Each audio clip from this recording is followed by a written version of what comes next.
Hey, Chiefs fan, what's going on, everybody? Big Chief Show. I am your host, Fred Davis. Glad to have you guys on board. Episode number 2 of the program. We're going to get this thing better, I promise, as we go along. And like training camp, you know, look, it's kind of the doldrums of the Chiefs season right now. I mean, you know, we're kind of in a weird place right now. By the way, I'm Fred Davis, the Big Chief Show, part of Chief Studios. Shout out to my boy Tab, eSIM Studios, Chief Studios extraordinaire, longtime Chiefs fan. You can find him in San Antonio. Of course, you can find me in Houston. So for all my Chiefs fans that are, you know, spread out across the country, God bless you all. And, you know, real quick, we're going to get to training camp. We're going to get to all that stuff.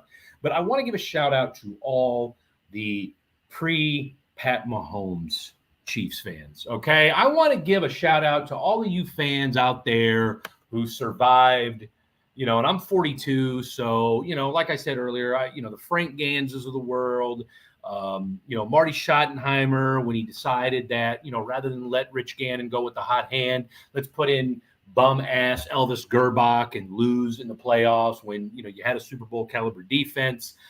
You know, shout out, RIP, by the way, to our boy Marty Schottenheimer.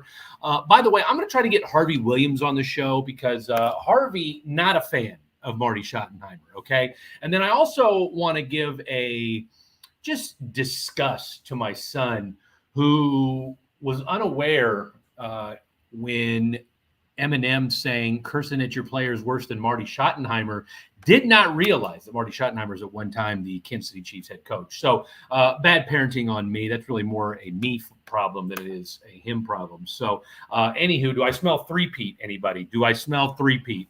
That's a shout out to his mother, who for whatever reason is pushing this three-peat narrative for the Kansas City Chiefs, which my son and I had to let her know you can't have a three-peat without a repeat.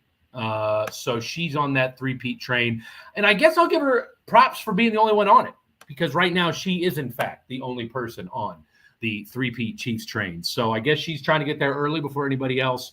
And, you know, look, I'm all for positive energy. I'm all for manifestation. But at the same time, too, I'm also for let's not put the proverbial cart before the horse. So three-peat, hey, why not? Okay, but let's get that second one out of the way first. The big news, of course, this week for the Kansas City Chiefs, and we talked about it briefly on the show this past Sunday, was when Kedarious Toney tweaked his knee, and then, of course, he had a partially torn meniscus. Surprise, surprise.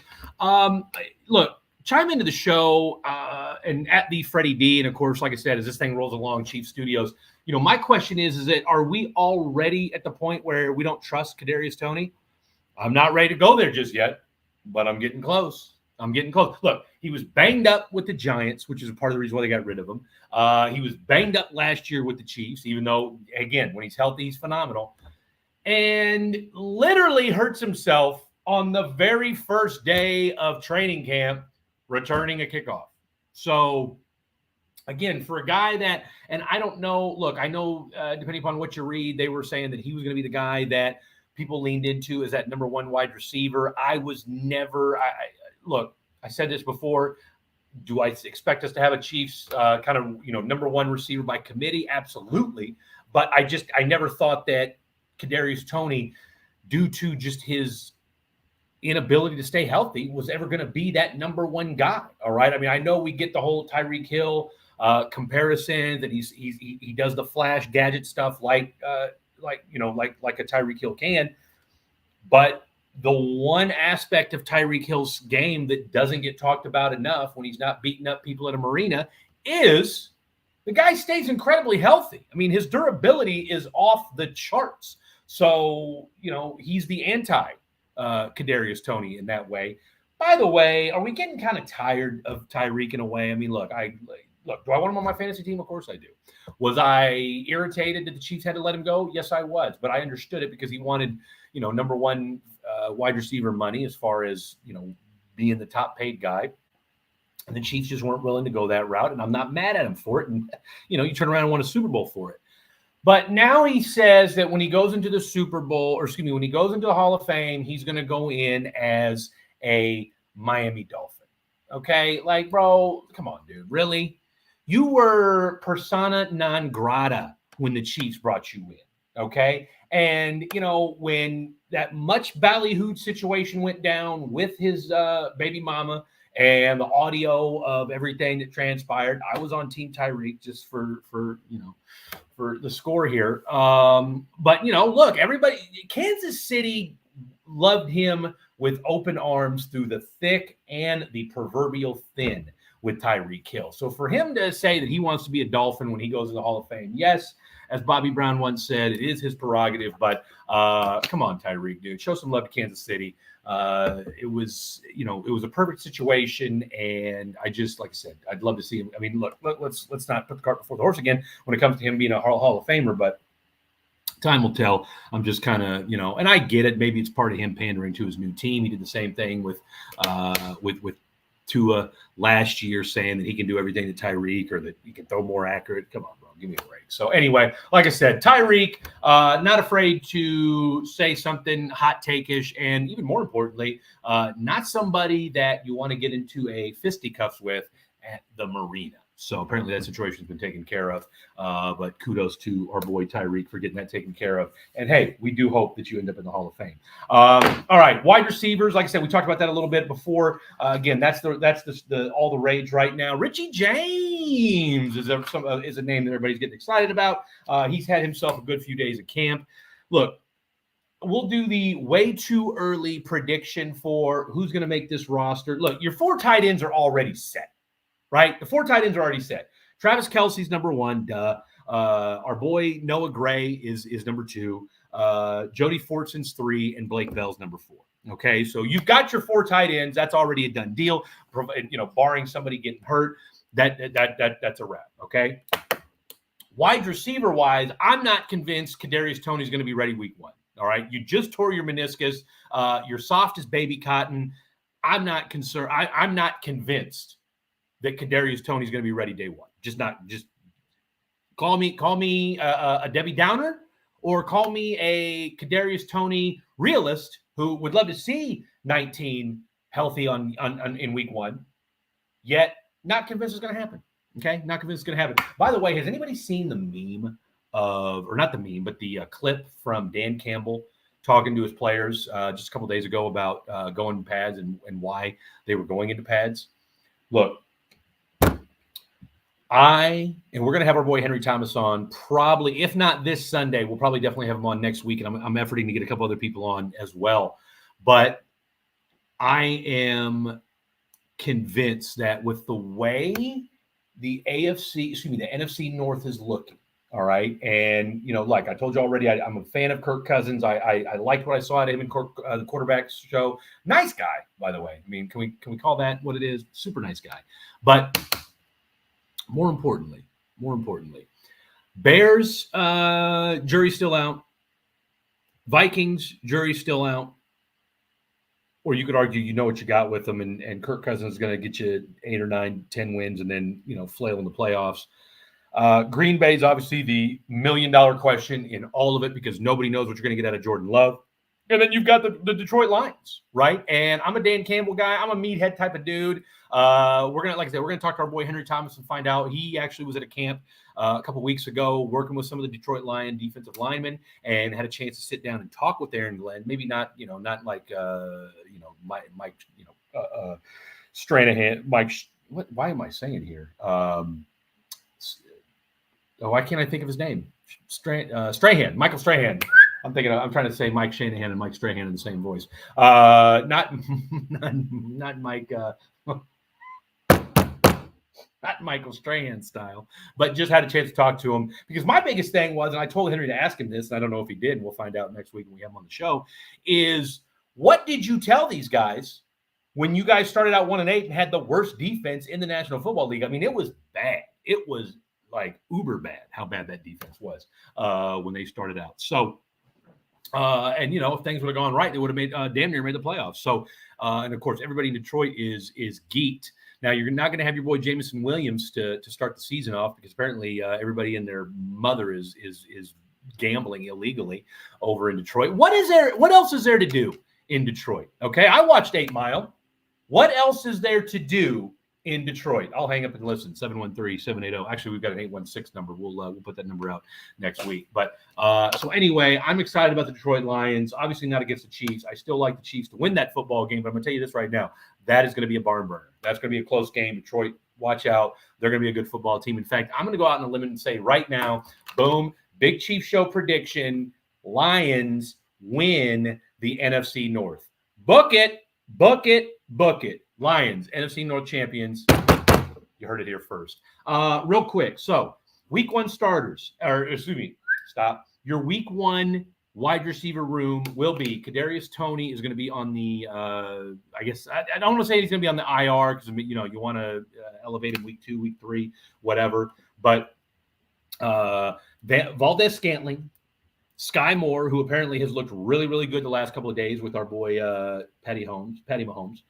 Justin Ross, who I think is going to be the breakout of the entire football team. You heard it here first. Richie James, who is turning heads in Chiefs camp. Our boy Rashee Rice, the second-round pick out of SMU.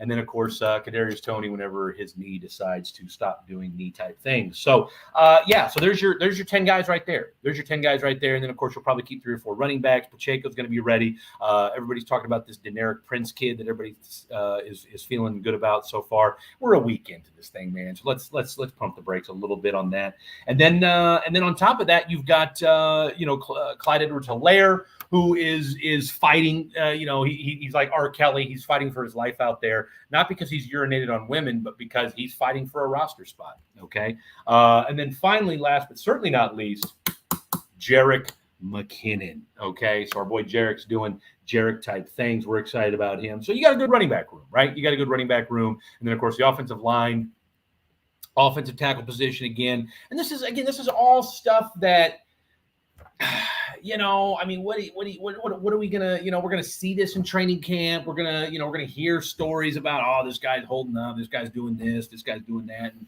it's all well and good, but when you're as loaded as the Chiefs are, we're not gonna really know what these guys are able to do or what these guys are capable of until week 3. Right? Because they're not going to play much week 1. They're not going to play, and I'm talking week 3 of the preseason. So it's going to be scant opportunities week 1, week 2. Really, we're just going to see more about who the backups and whatnot are going to do. The Rashee Rices of the world, the Justin Rosses, the Richie James, and of course on the defense side of the ball. And we'll delve into the defense more next week when we talk a little bit more about what's going on that defensive side of the ball. Because, of course, the one guy that's not there is one Mr. Chris Jones. And, again, he's making $20 million a year. That's what everybody got paid defensive tackle-wise this offseason, right? It was a big offseason when you talk about defensive tackles getting paid. Obviously, Quinnen Williams signing a 4-year, $96 million deal. He's also got a 5th-year option on that one. Jeffrey Simmons from the Tennessee Titans. He signed a 4-year, $94 million extension. And then Darren Payne from the Commanders signed a 4-year, $90 million extension. So a lot of 4-year, $90+ million deals given out this offseason, which, lets you know that, hey, Chris Jones is Chiefs are going to pay Chris Jones. Okay. There's no question about it. He's going to get paid. Yeah, he's too valuable in the middle of that defense and for what he's done. And, look, you could argue he is underpaid for what – outside of Aaron Donald, all right? And I don't know that – even Chiefs fans have to admit Chris Jones is not Aaron Donald. But that defense needs Chris Jones.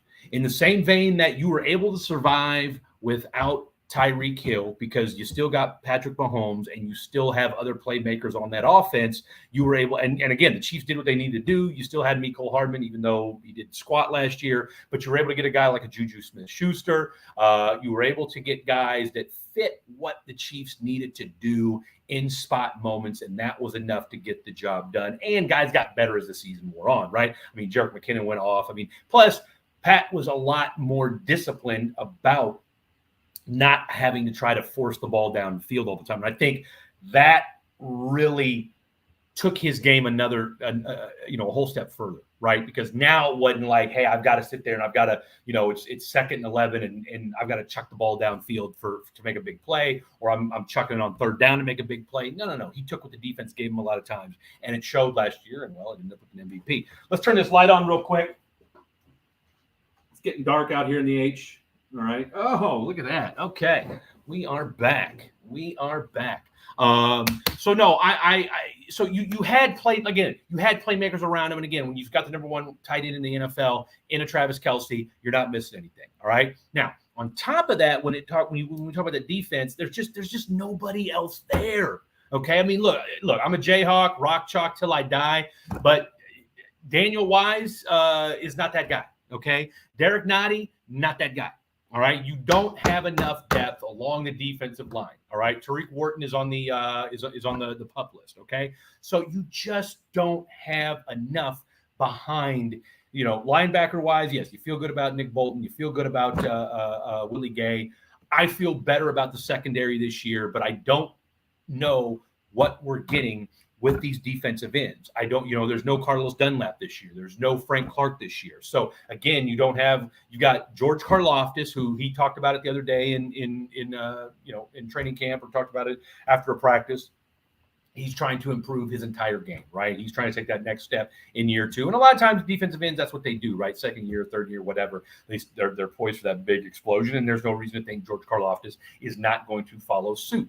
But it sure makes his life a whole heck of a lot easier when you've got the second best defensive tackle in the National Football League holding up double teams in the middle of that defensive line. So again, Chris Jones, I don't think he's going to get $31 million like our boy Aaron Donald's getting. I think he's going to get more than the $24 million than what Quinnen Williams getting. I don't think anybody in Chiefs land would have a problem with him getting somewhere in that $26 to $28 million range. All right. I don't think anybody have a problem with that. And I think that'd be fair.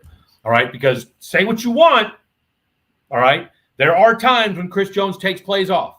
There are times when Chris Jones lets guys just beat him to the punch, okay? I mean, that happens. And I'm sorry, but I just have a hard time paying a guy $30 million for a dude that takes plays off. And I get it. He's been the best player on the defense.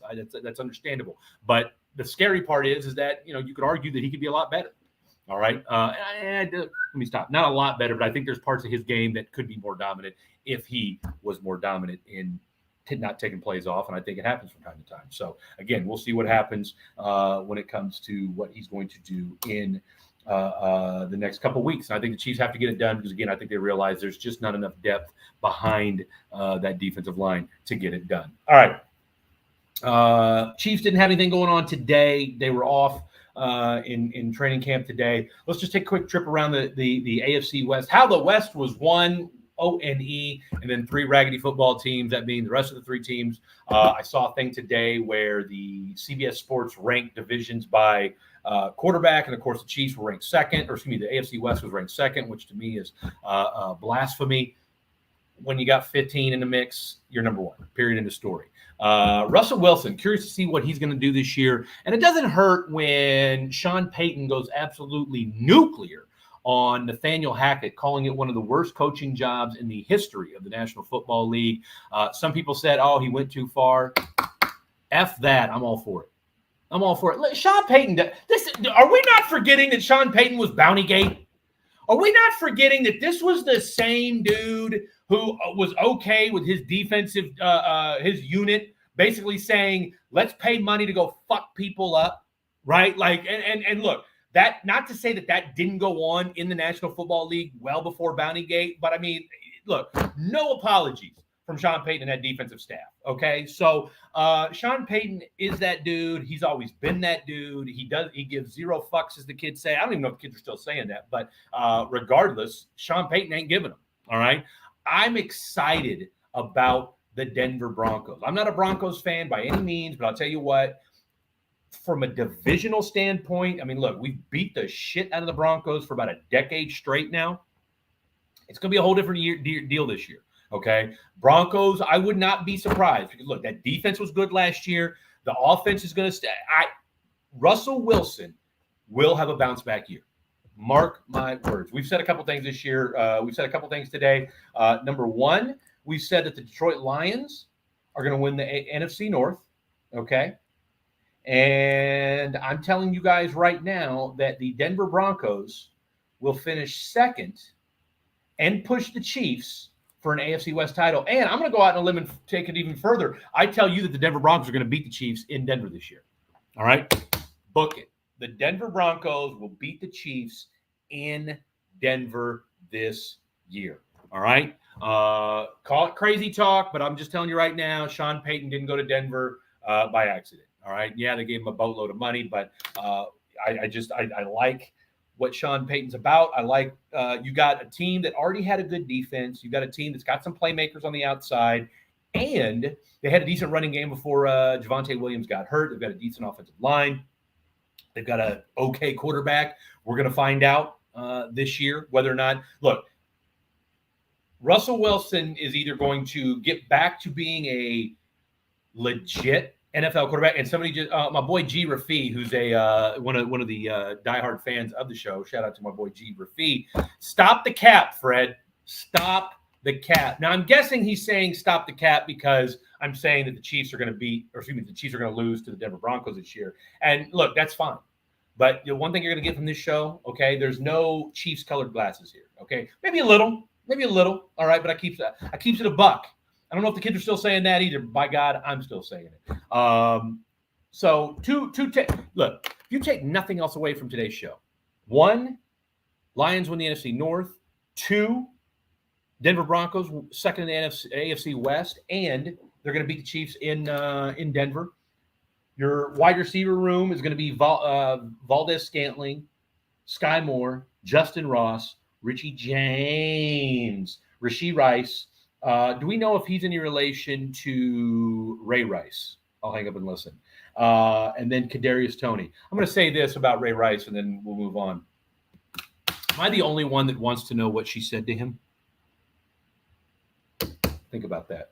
And then your tight end room, Travis Kelce, Noah Gray, Jody Fortson, Blake Bell. We're just throwing out. And then look, we're going to get to the defense next week. We're focusing on the offense today. A couple things, and then we'll wrap this thing. Oh, real quick, I'll back about the AFC West. Denver, I'm excited about. Vegas, I could give 2 shits about. And then the Chargers, I don't, what do you say about the Chargers, right? Plenty of talent, but they always find a way to lose. Now, for as hyped up and ballyhooed as the AFC was last year, and it came to a screeching halt damn near before 2 weeks into the season. The AFC West will be exponentially better this year. The AFC West we thought we were going to get last year is what we're going to get this year. Book that as well. Also, Mike Florio is a douchebag. What do I mean by that? Glad you asked.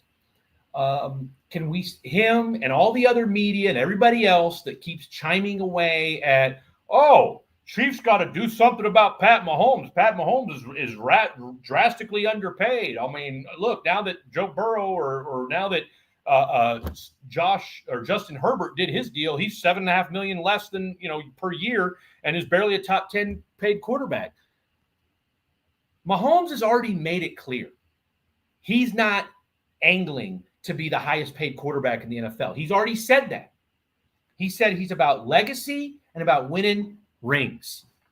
Okay? Same thing that made our boy TB12 great. TB always took less than industry standard. And guess what, my man? Has anybody ever said to you or anybody else, remember that time that Tom Brady was the highest paid quarterback in the NFL? Nobody gives a fuck. You know what we talk about, TB12? We talk about 7 Super Bowl rings. All right? That's what we talk about. In fact, in the pantheon of NFL quarterbacks, when we talk about the all-time greats, does anybody ever bring up their money? Think about that. Does anybody ever bring up their money when we talk about the all-time greats? No! We don't bring up their money because, of course we know they got paid. Maybe they weren't the highest paid guy. But you know what? Nobody says to themselves, you know what? I know Kirk Cousins can't win a big game or doesn't win you a Super Bowl. By God, that son of a bitch got $85 million guaranteed. Like, that's great. He got $85 million guaranteed. But you know what people remember most is that Kirk Cousins doesn't win when the game's on the line. That's what people remember. Justin Herbert just got paid. You know what his career record is? 25-24. You know what we talk shit about with Aaron Rodgers? As great as he's been, guess what? He's only got 1 Super Bowl. No one talks about, well, he's made over $250 million. Nobody gives a shit. Of course he's made a bunch of money. When you're talking about all-time greats, and that's the conversation that Pat Mahomes is already in, and Pat Mahomes will be in for the rest of his career and will be in for the rest of eternity, guess what? We ain't worried about what his money is, all right? Stop pocket watching Pat Mahomes. Stop worrying about what his bread looks like. Stop worrying about his cheddar cheese and think about, guess what this man's doing? He's the best fucking quarterback on the planet, and no one even gives two shits about how much money he's making. Because you know what? That $7.5 million that he's trailing Justin Herbert by, you know what? I'm guessing between the BioSteel, the Oakley, the Adidas, his Adidas deal probably circumvents all that. And all the other, Whataburger probably gives him $7.5 million just cause.